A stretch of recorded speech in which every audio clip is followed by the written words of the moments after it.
Why do some foreigners end up homeless or stranded in the Philippines, while others build a comfortable life and thrive? What separates the two? Let's talk about it in this video.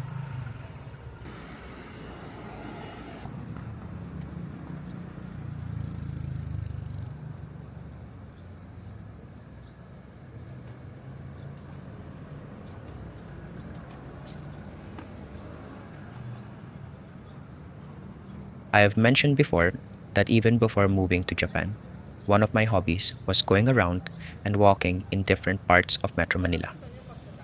Not only the modern side, but also the nooks and crannies that many people don't usually get to see, especially foreigners. Over the years, I've noticed something. Every once in a while, I come across a foreigner who appears to be homeless. It's not something you see every day, but it does happen. I've also come across similar stories on social media.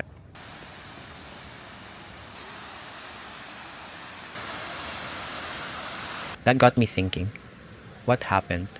How does a foreigner end up homeless in the Philippines?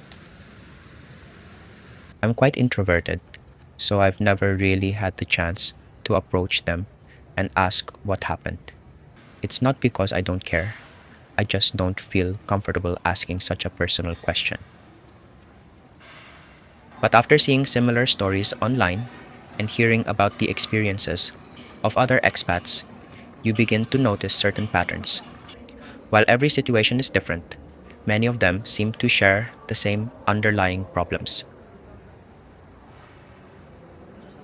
So while we walk around Makati City, I want to talk about some of the reasons why a few foreigners end up homeless here. If you're planning to retire in the Philippines or move here long term, I'll share a few pieces of advice that may help you avoid those same mistakes. And if you're simply visiting the Philippines for the first time, I'll also share a few practical tips that may make your trip a little easier. So if that sounds interesting, make sure to watch until the end. Now, let's begin.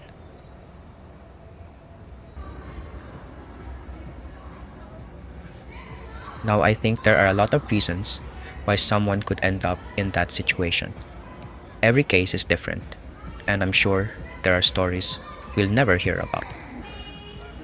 But based on what I've observed and the stories I've come across over the years, these are probably the biggest reasons. The first one is they underestimate the Philippines. Some people think living here is just too easy. The cost of living is cheap, almost everyone speaks English, the weather is warm all year round. What could possibly go wrong? Well, quite a lot actually. The Philippines can be an affordable country, but only if your expectations match reality. Your lifestyle, where you choose to live, and how well you manage your finances all make a huge difference. Just because something is cheaper than your home country doesn't automatically mean you'll never run into financial problems. The second reason is they come here without a plan. Some people have the mindset of, I'll figure it out when I get there. Sometimes that works, but most of the time, it doesn't. They arrive without doing enough research. They don't understand how visas work. They don't know where they actually want to live. They don't have enough savings. And they don't have a backup plan. Then something unexpected happens. Maybe they lose access to their money. Maybe they get sick. Maybe their budget wasn't enough after all. Or maybe they get scammed and lose everything. That's when things can start going downhill very quickly. The third reason is they trust too easily. This one can be a little uncomfortable to talk about, but I think it's important. Why would anyone send money to someone they've never met in person? It sounds obvious, yet it still happens. And it's not always about sending money online. Sometimes they finally meet in person, and before long, They put almost all of their trust in someone they've only just gotten to know. Let's not sugarcoat this. For many foreigners, one of the reasons they choose to live in the Philippines is because they're hoping to find a long term partner. And there's absolutely nothing wrong with that. People find love all over the world. The problem begins when emotions start replacing common sense. Building trust takes time, no matter what country you're in. Don't rush into making major financial decisions. Don't hand over complete control of your money. And don't depend entirely on someone you've only known for a short time. Speaking of relationships, I'd like to thank today's sponsor, AsianWives. If you're looking for a serious relationship, a long term partner, or even marriage, it's worth checking out. Every profile is manually verified, so you know you're interacting with real people rather than made up profiles. The app is designed for people looking for serious, committed relationships rather than casual hookups. Unlike many dating apps that focus on endless swiping, Asian Wives uses a full fledged search engine that lets you search based on your preferences, making it easier to find someone who's a better match. The app also has a built in translator, making it much easier to communicate even if you don't speak the same language. Links in the description below if you want to try it out. Now, let's continue. The fourth reason is that they misunderstand Filipino culture. One stereotype you often hear online is that if you date a Filipina, you'll end up supporting her entire family. Is that true? In some cases, yes. But is it normal? Absolutely not. Social media has made it seem like that's the standard, when it really isn't. Most Filipino families are simply trying to live their lives like everyone else. Filipinos are generally friendly and hospitable, but that's very different from taking advantage of someone. The challenge is knowing the difference between someone who is genuinely kind and someone who has other motives. If you can't recognize that difference, you're much more likely to be taken advantage of. And finally, what I think is probably the biggest reason some foreigners fail in the Philippines. They don't have an exit plan. This is much more important than many people realize. Some people think, I don't need a plan B because I'm sure plan A will work. I understand that mindset, but life doesn't always go according to plan. Your health could change, your finances could change, family circumstances could change, or you might simply realize that living in the Philippines isn't what you expected. Having an exit plan doesn't mean you've already decided to leave, it simply means you're prepared if things don't work out. Hopefully, you'll never need it. But if that day ever comes, you'll be glad you planned ahead instead of waiting until you had no other choice.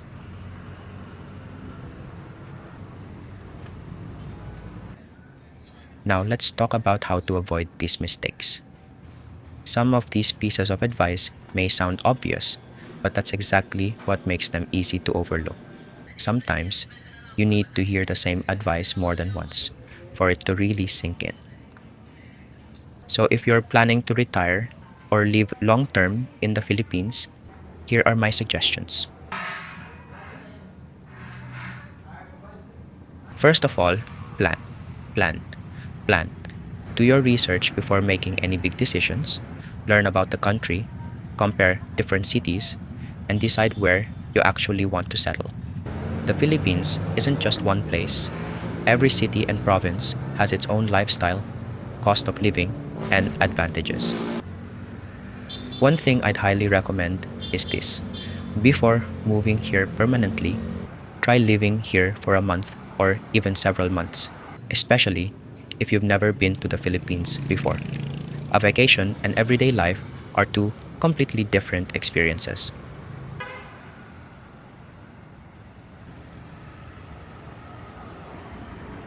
Next, calculate your expected monthly expenses. Then, Whatever number you come up with, add another $300 to $500 on top of that. The bigger your financial buffer, the better.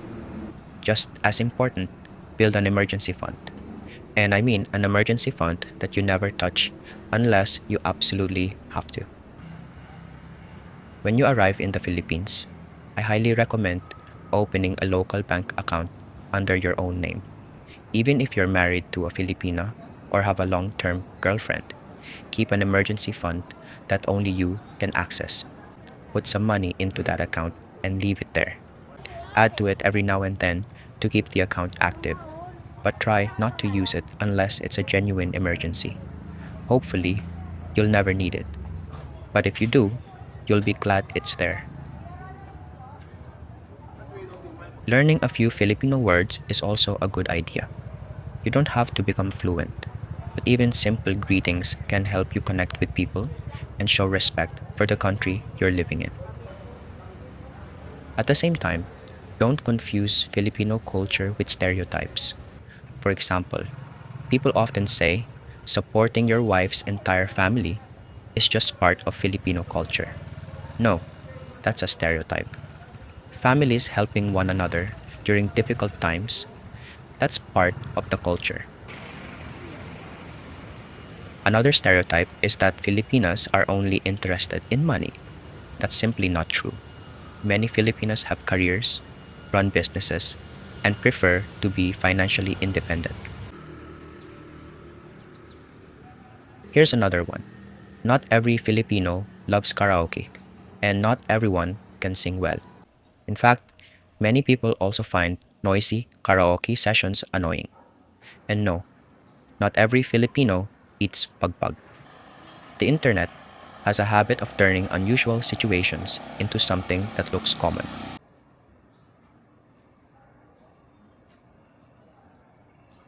Another important piece of advice is this: never buy a property and put it entirely under your girlfriend's or wife's name while expecting it to remain yours if the relationship eventually ends. Some foreigners have done exactly that, and unfortunately, some have learned a very expensive lesson.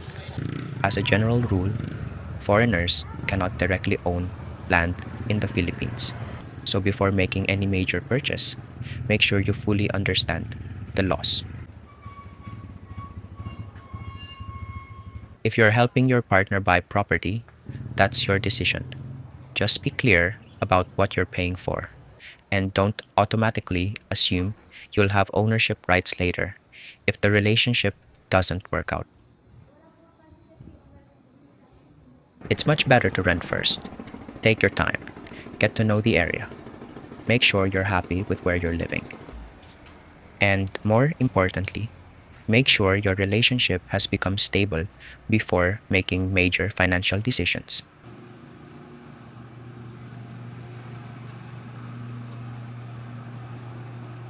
Another thing I'd personally recommend is living independently as a couple instead of staying with your wife's family. I know it's fairly common in the Philippines for married couples to live with their parents or in laws, especially for financial reasons. But personally, I don't think it's the best arrangement for most foreign retirees. Living with extended family can sometimes create expectations, misunderstandings, or unnecessary pressure that could have been avoided if you had your own place. If possible, discuss this with your partner early on so both of you understand each other's expectations before getting married or moving in together. This next one might be a little uncomfortable to talk about, but I think it's important. Some foreigners arrive in the Philippines looking for long-term partner, and there's nothing wrong with that. The problem starts when someone knowingly enters a relationship that is clearly based only on money, hoping that it will somehow become genuine over time. Sometimes it works, but sometimes it ends exactly the way everyone else expected. Take your time to get to know the person. Don't ignore red flags, and don't be fooled by sweet words just because you think you found the one. A healthy relationship should be built on trust, respect, and shared goals, not just financial support. Finally, don't believe everything you see on social media. If you're doing research about the Philippines, don't just watch videos that show beautiful beaches and luxury condos. But don't only watch negative videos either. Look at both sides. Watch different creators. Read different opinions. Research the good, the bad, and yes, even the ugly. The more balanced your research is, the fewer surprises you'll have.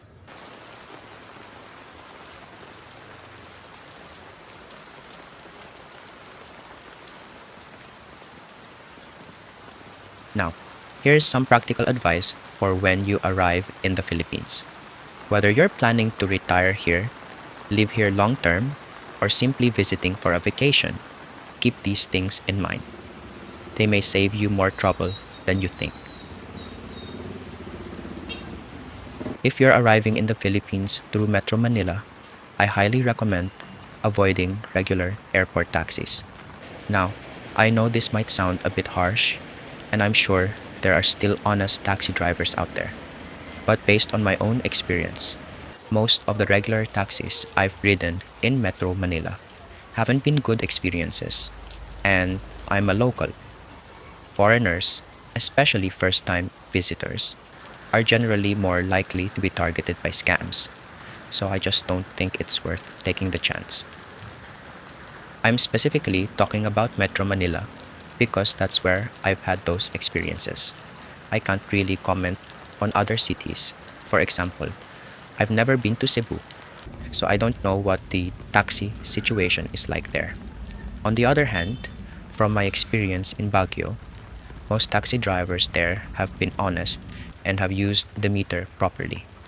Of course, there are always exceptions, but that's been my experience. Instead, I recommend downloading ride hailing apps like Grab or InDrive before your trip and booking your ride yourself.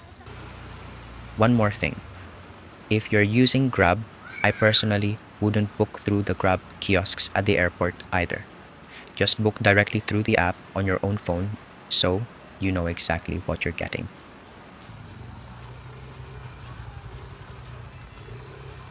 If you want to explore and experience classic Filipino transportation like jeepneys or tricycles, here's one piece of advice I'd give. Before getting on, ask a local how much the fare usually is. This is especially important if you're taking a tricycle. Then, ask the driver how much the fare is. If the driver's answer is much higher than what the local told you, that's usually a sign to look for another ride. If the fare matches what the local told you, then go ahead and ride. One thing to keep in mind though is that there are times when a local and a driver may work together to overcharge tourists. It doesn't happen everywhere, but it does happen. That's why I'd recommend asking someone who's a little farther away from the tricycle terminal, like the owner of a sari-sari store or another nearby shop, rather than someone standing right beside the drivers. This advice comes from my own experience as a local. Another thing to remember is that in the Philippines, cash is still king. While digital payments are becoming more common, many small businesses, street vendors, and public transportation still accept cash only. I recommend always carrying some cash, especially 20, 50, and 100 peso bills, Lalakad lang. along with a few coins. Having smaller denominations makes it much easier to pay for transportation and small purchases. You can also download GCash before your trip. It's one of the most widely used mobile payment apps in the Philippines, and you'll find that many restaurants, convenience stores, and even small businesses accept it. Most importantly, don't rush. Take your time, explore, meet people, experience the country before making life changing decisions. The Philippines can be a wonderful place to retire or live long term. But like anywhere else in the world, success depends on preparation, realistic expectations, and making good decisions. Alright, that's it for today's video. I'm sure there are many more things we could talk about, but I think these are some of the biggest ones. If you've made it this far, thank you so much for watching and for your continued support. If you enjoyed this video or found it helpful, don't forget to leave a like, subscribe if you haven't already, and let me know your thoughts in the comments below.